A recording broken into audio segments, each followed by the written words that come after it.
Hello and welcome to the Paul Green Comedy Podcast for November 27th, 2024, episode 335. Although by the time this will be released, it will be Thanksgiving Day.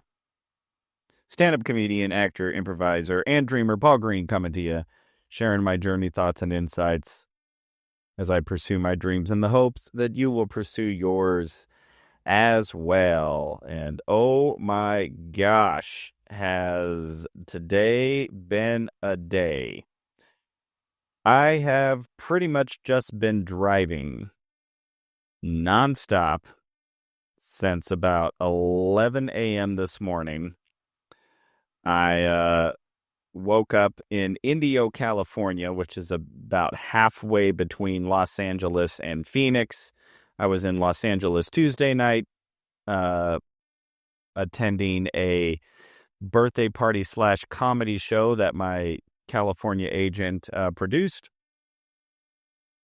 And right after the show at about 9 o'clock, I said hi to some friends, schmoozed a little bit, then hopped in the car, drove straight to Indio, stayed the night there, and left at about 11 in the morning. And then I drove straight through to Phoenix, made a little stop off to see my girlfriend for a little bit, and then got right back in the car. And I am now currently in Las Cruces, New Mexico. I have been driving for about 11 hours today, and I've still got 2 more hours to drive tomorrow, but I wanted to pull off the road, get some sleep before I finish my trip to, gosh, I don't even know the name of the town. It's like Mariscal, I think, or something like that. It's this town in southeast New Mexico. I mean, it's almost to Texas. It's on the other side of the state. And there's this very beautiful hotel, casino, and resort out there called Inn of the Mountain Gods. And I've performed here. I performed here earlier this year, and it really is a really nice hotel. However, the hotel does not give the performers an extra night stay. So I'm staying in Las Cruces, which is about 2 hours. So I will be waking up tomorrow and then driving the rest of the way, where I will then be headlining tonight, which is exciting. This will be the first time that I've been asked to headline by this booker.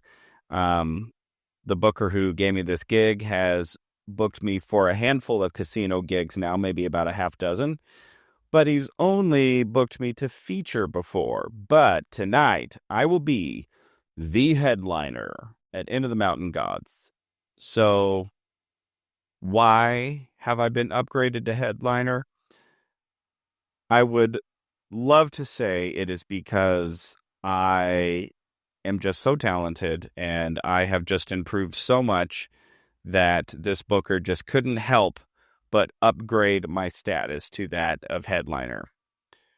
But the real reason is he couldn't find any headliner willing to do a gig on Thanksgiving night. And believe me, I was not his first choice.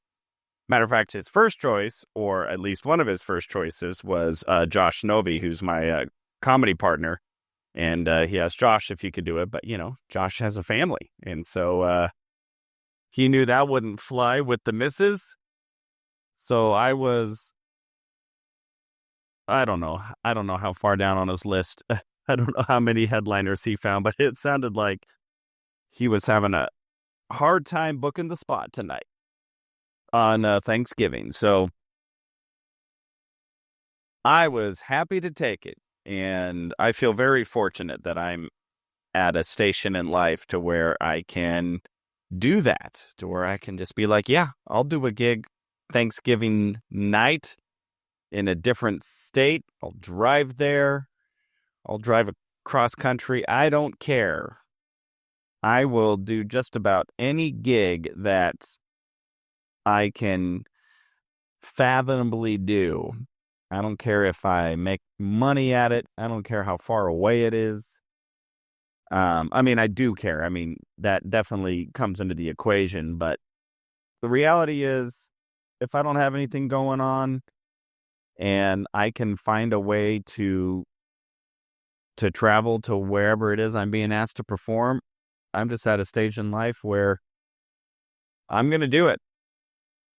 To me, it's just all an opportunity for me to gain experience, for me to hone my craft, for me to get more and more comfortable performing in front of different types of audiences, different types of venues, different types of showrooms, different demographics, different types of people, and really just testing my material to see how ubiquitous it really is. And sure, would I love it if there came a day where, I was always only performing in front of my fans who've spent thousands of dollars to see me so that I'm making tens of thousands of dollars. Oh, yeah. But for now, I mean, I'll do these gigs and sometimes I'll break even, sometimes I'll lose money. There's just not a lot of money at this stage, and that's just something that I've fully embraced and fully understand, and I just look at everything as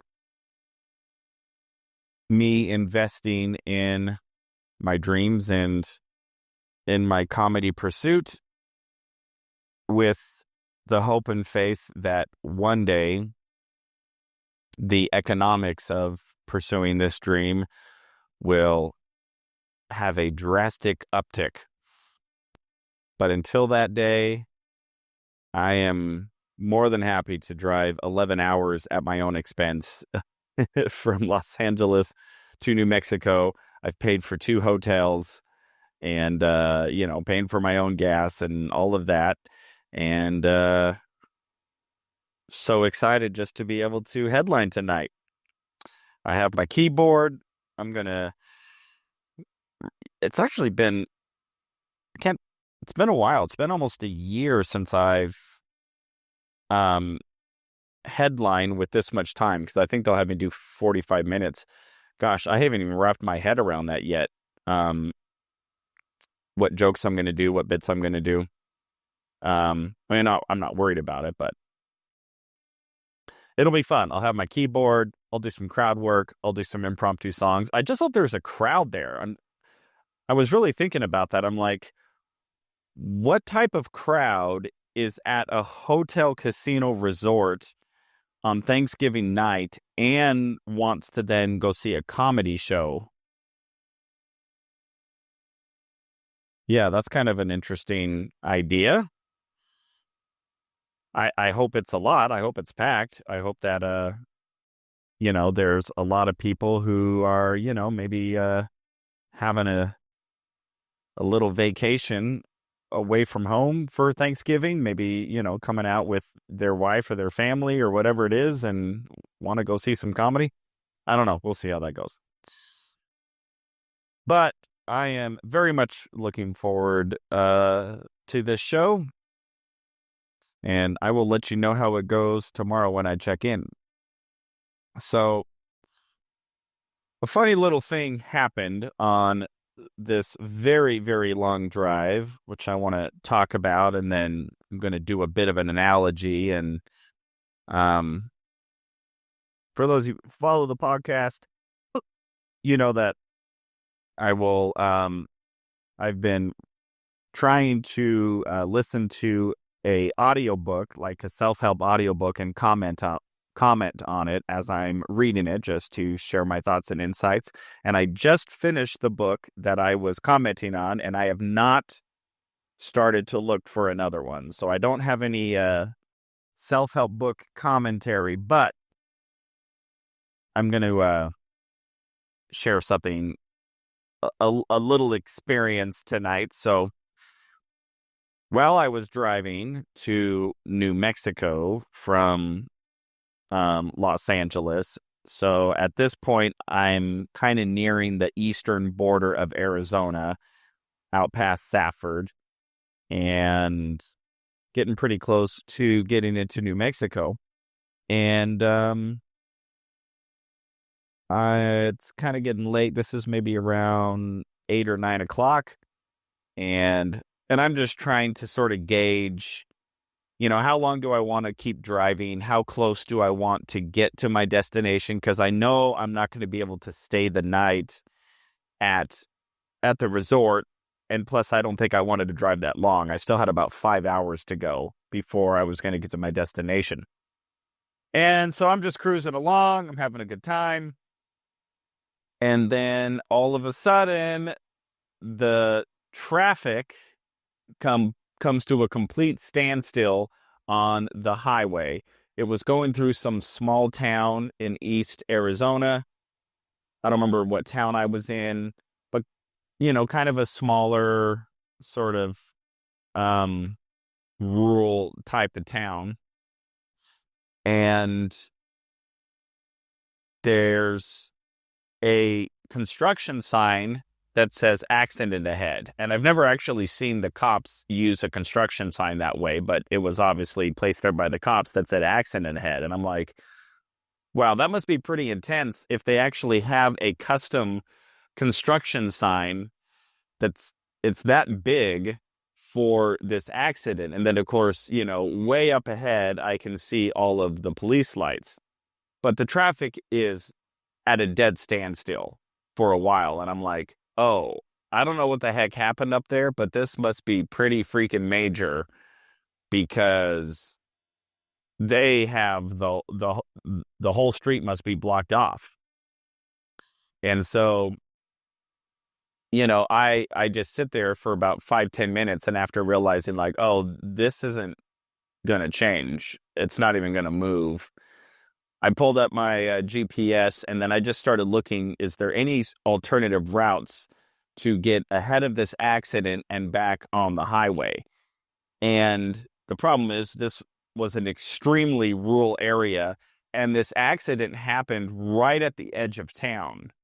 So there really wasn't any sort of clear roads that I would be able to kind of like back out, turn around, go find like an alternative route, head south of the accident, and then, go ahead of it and then jump back onto the highway.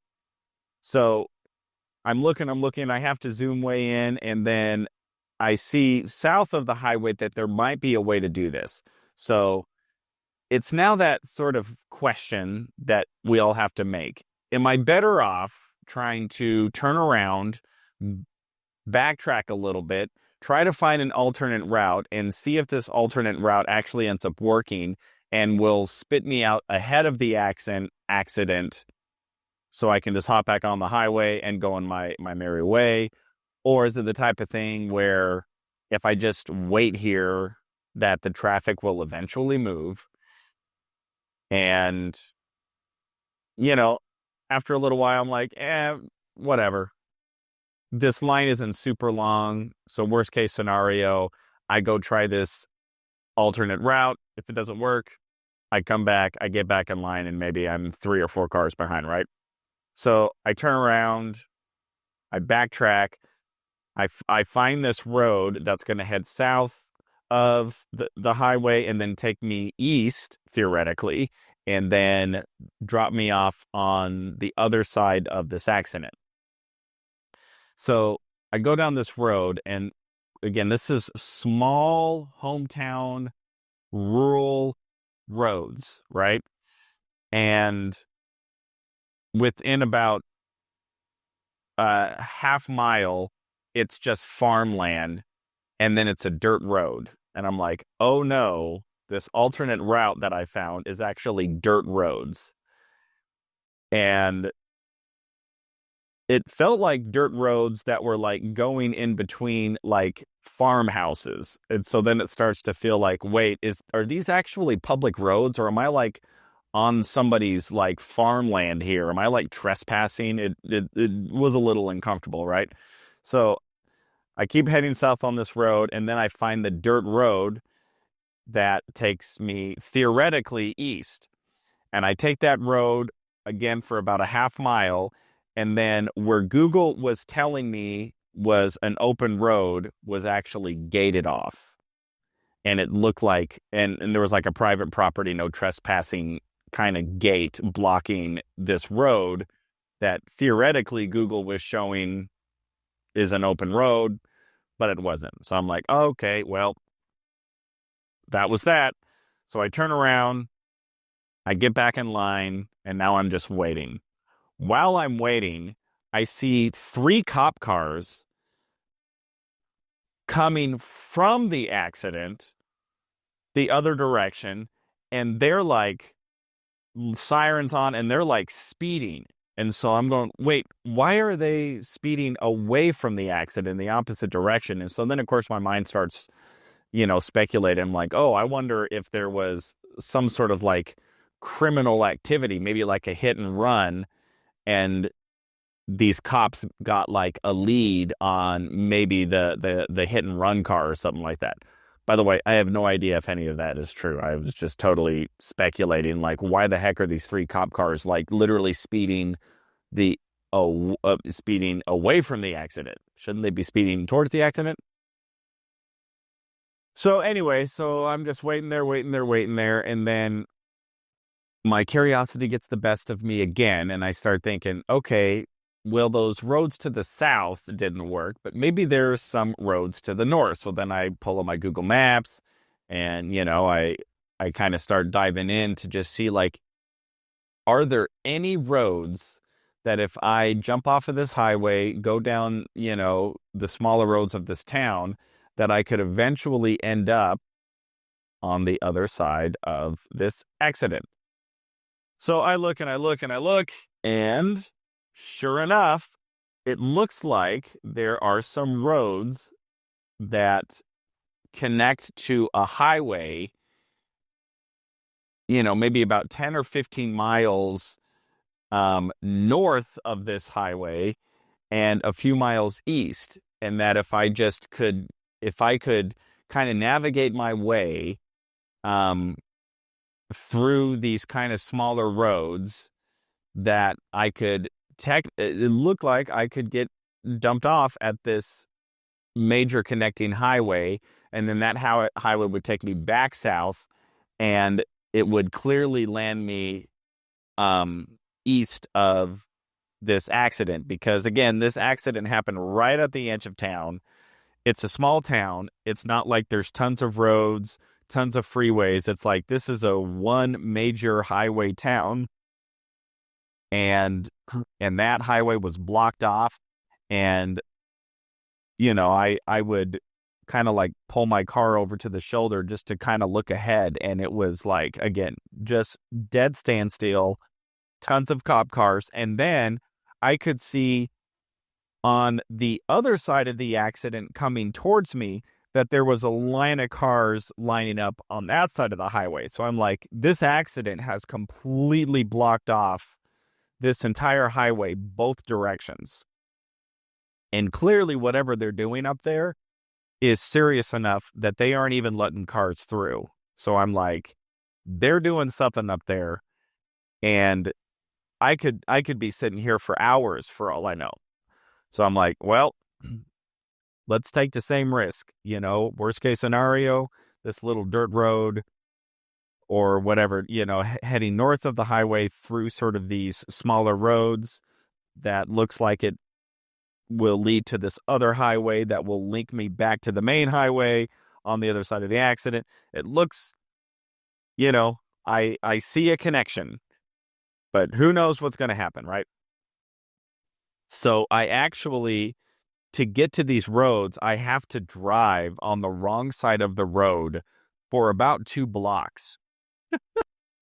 So I pull out of the line and I start driving on the wrong side of the road, but I'm going, well, pretty much probably every cop in this town is either at that accident or those three cop cars have, that drove away from the accident. They've disappeared. And so I drive I drive on the wrong way of traffic, which again, the whole thing was blocked as well. So there's no cars coming because the whole highway is blocked. And then I turn on this little road that Google Maps was showing me was there. And again, it's a dirt road and it's going like by a farmhouse. So I'm on these sort of farm roads in between like their acres and acres of crops. If you can picture that. So I start driving along this dirt road. The first thing that happens is the dirt road takes me to what it is showing is a live road. But when I get there, there's a canal. There's just a canal where Google Maps is telling me like, oh no, yeah, you can just keep driving over this road. And if I kept driving, I would have ended up stranded in a ditch with my car. So I was like, well, that didn't work. So then I had to back out of that and then kind of go deeper into these farmhouses and then work my way east and through there's like these fences in front of these farmhouses that were open so I could drive and they were roads. I don't know. It kind of felt weird. I was a little nervous that like some farmer was going to come out of his, front door with a shotgun and chase me off his property or something like that. So I'm driving through all these farm roads and I get to this really long dirt road that was probably a good 7 or 8 miles. I was on this road. And by the way, it's going the wrong direction, right? I'm trying to get southeast to the highway, and this dirt road is going northeast, but a lot more north than east. So I'm like getting much further and further away from where I actually want to be. But again, I can see that this dirt road theoretically links up to a highway. So I'm on this road for miles and miles and miles. There's nobody out there. It's dark. It's just me in the middle of nowhere. And eventually I come to this gate and I'm like, oh my gosh, have I come this whole way? Because now I've gone maybe about a good 30, 45 minutes backtrack on these dirt roads. And I pull up to this fence and I'm going, oh my God, or this gate. Where again, Google Maps is showing me that this is a live dirt road and that I can just drive on it. But then there's this gate there. And the gate had a sign on it. And I'm like, oh my gosh, if this gate says no trespassing or don't you dare, I'm going to freak out. But when I read the sign, it was a sign from like the United States Interior Department or something like that. And it just said, please keep the gate closed. I'm like, okay. So I actually get out of my car to go inspect this gate. It's pitch dark. It's about 10 o'clock now. I'm out in the middle of nowhere. I'm nowhere near a highway. I'm nowhere near a house. It's just I can see the whole sky. I can see all the stars. It was actually really beautiful. And I'm like, if this gate is locked or something like that, and I'm not going to be able to get on the other side of this gate on this dirt road, I'm going to lose my mind. So the gate just had a chain and a latch that was just super easy just to lift the chain up, and then the gate just opened up very easily. So I open the gate, I get in my car, I drive on the other side of the gate, I get back out, I relatch the gate, and then I'm just on my merry way on this dirt road out in the middle of nowhere.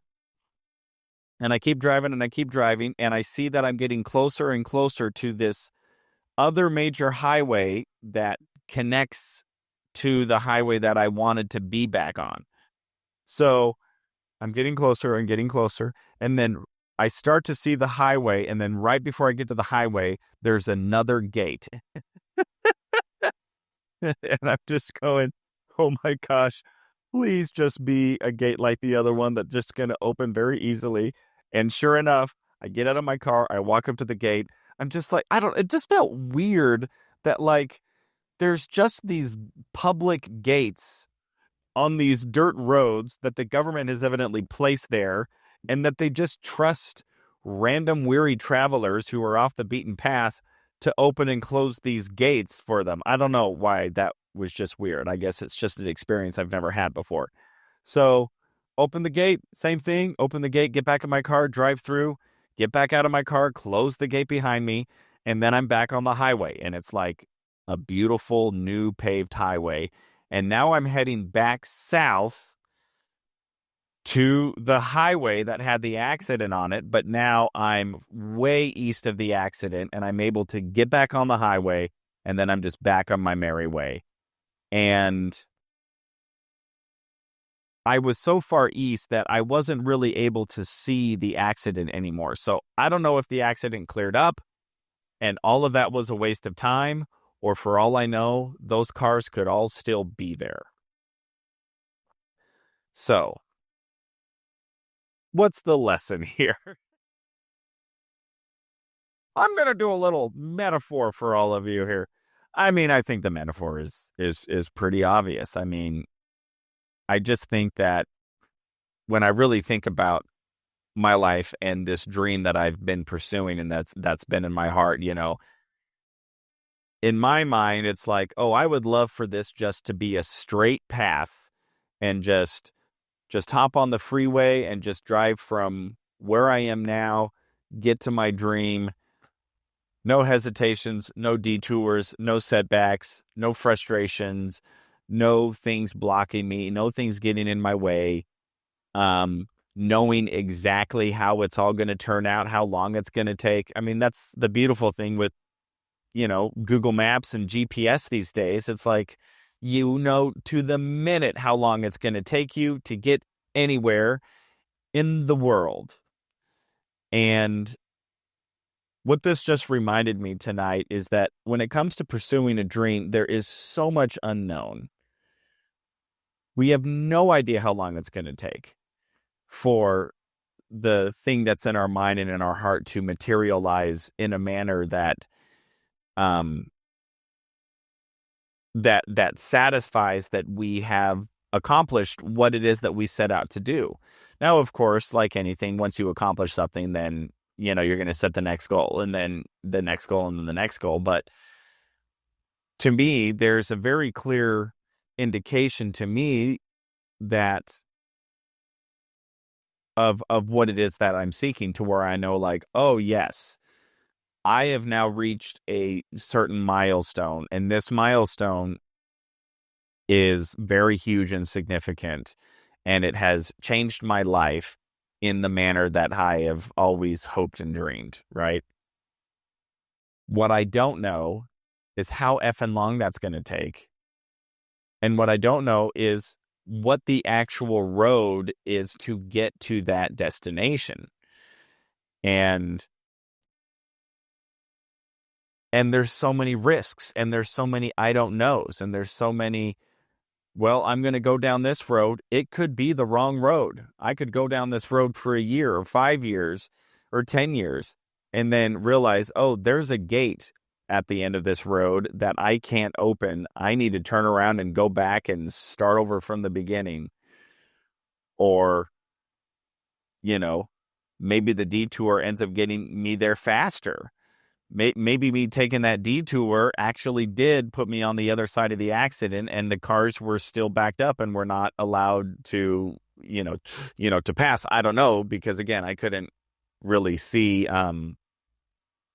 the accident anymore, because that detour had taken me so far east and so far north of where the accident was. So it just was a good reminder for me to just understand that, this journey ain't going to be a straight highway. It's going to be ups and downs, and and detours and not knowing if those detours are actually going to get me where I want to go in the first place, or if they're going to end up being setbacks, or if I would have been better off just staying where I was. I will say this. The detour was a heck of a lot more adventurous. And I think sometimes it's just fun to take a little risk and just go, well, I don't know how this is going to pan out. I've done the best research that I can. As far as I can tell, Google is saying that there are roads that can get me around this accident, but I had no idea that some of them would have gates that can't open, and some of them had gates that I could open, and here we go. So there's a little life experience turned life metaphor for you, everybody. All right. I am going to call it good for now. I am going to go ahead and call it a night and get ready for my headlining gig at Into the Mountain Gods in New Mexico. So I love you all so much. I hope you're doing well. Your dreams are coming true. You're finding joy and fulfillment in your journey. This is the Paul Green Comedy Podcast for November 27th, 2024, episode 335. I love you all so much. I'll talk to you tomorrow after my gig on Thanksgiving. See you then.